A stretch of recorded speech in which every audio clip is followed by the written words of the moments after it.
Good morning our dear students. आज class 3 के SST में क्लास हम पढ़ेंगे चैप्टर 2 पढ़ रहे थे।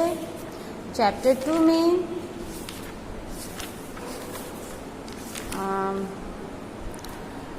मैप तक हमने रीड कर लिया था। अब नेक्स्ट टॉपिक है हमारा मैप के दो टाइप्स हैं, उसके बारे में अब पढ़ेंगे। Physical map, we use different types of map. Look at the physical map. ये फिजिकल मैप का डायग्राम है।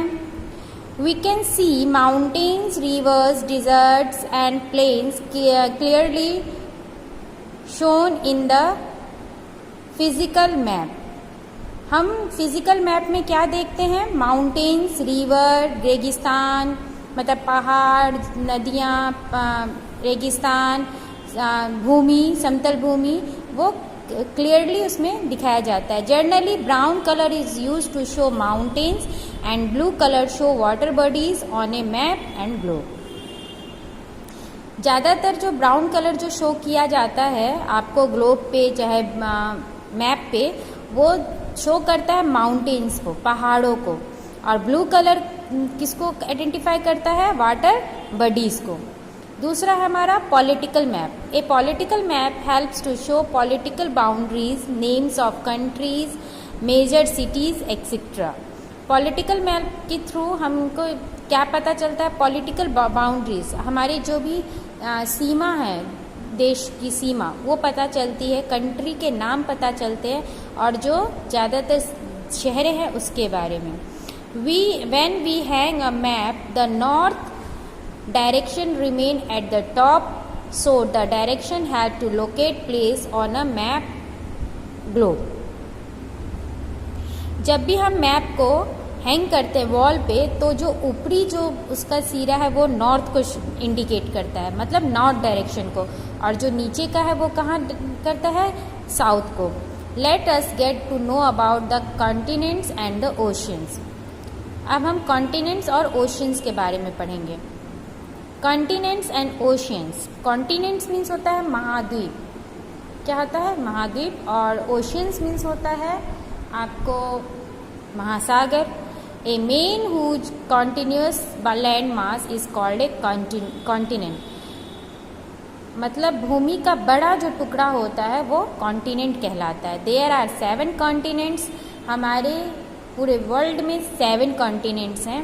वो कौन कौन से? Asia, Africa, Europe, North America, South America, Australia and Antarctica.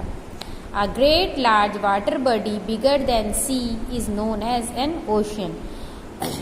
पानी का, वाटर बॉडीज का जो लार्ज या हुज जो है, जो समुद्र से बड़ा होता है, वो ओशियन कहलाता है, मतलब सागर कहलाता है, महासागर। There are 5 oceans: Pacific Ocean, Antarctic Ocean, Indian Ocean, Arctic Ocean and Antarctic और Southern Ocean। ये 5 ओशियंस हैं, जिसमें कौन कौन से हैं? Pacific Ocean, Atlantic Oceans, Indian Ocean, Arctic Ocean and Antarctic. और इसका 2 नाम है, या तो अंटार्कटिक ओशियन कहिए या साउदर्न ओशियन कहिए, दोनों में से कोई एक। चलिए, name of the continents and ocean. अब कॉन्टिनेंट्स देखिए।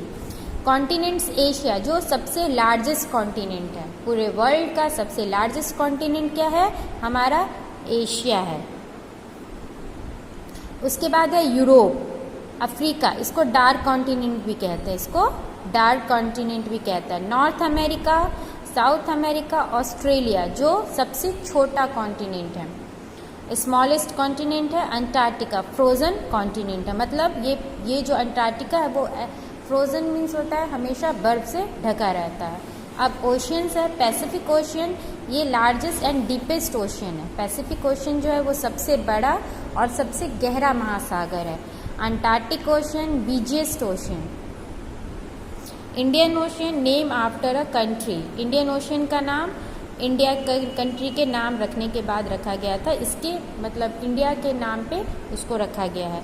आर्कटिक ओशियन सबसे छोटा ओशियन है। अंटार्कटिक और साउथर्न ओशियन। अब है आइलैंड, इसको द्वीप कहते हैं।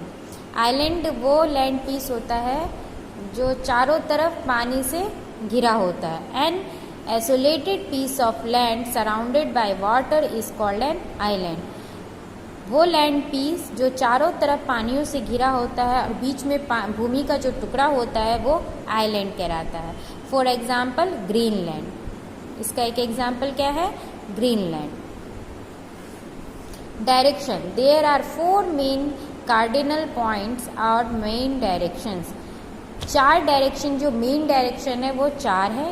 East, west, north and south in the map पे. The top most part of a map is always the northern direction.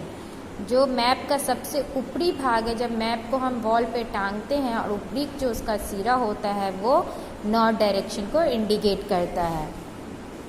Directions help us to find the places and reading the maps.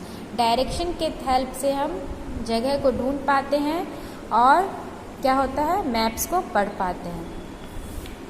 दूसरा देखिए, ये रहा, ये ऊपरी भाग north, नीचे south, east, waste.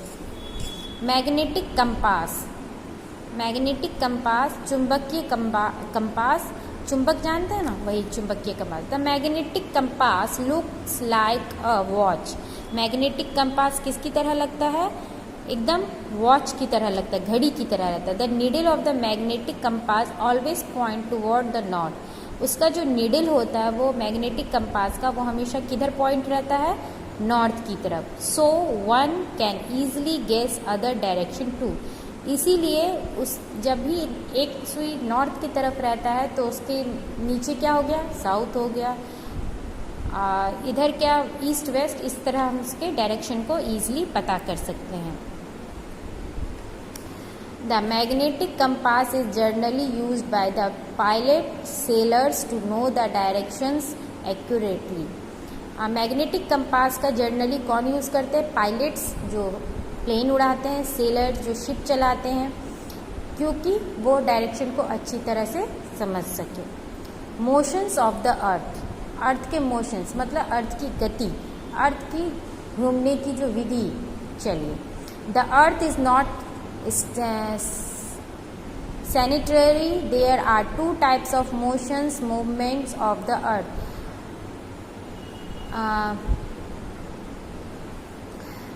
Rotation and revolution. Earth के main movement या मोशन कह सकते हैं, वो 2 ही है, रोटेशन और रेवोल्यूशन.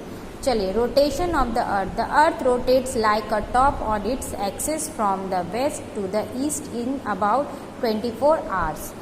अर्थ जो है वो एकदम लट्टू की तरह घूमता है अपने एक्सिस पे. जैसे एक लट्टू जो कील की नोक पे घूमता है, वैसे ही अर्थ हमारी उसी तरह धुरी पे अपने घूमता है. लेकिन वो किधर से घूमता है? West to east. मतलब वेस्ट से ईस्ट की तरफ घूमता है और इसको घूमने में 24 आवर्स लगते हैं, मतलब 24 घंटे लगते हैं. Day and night occurs on the earth due to the rotation of the earth.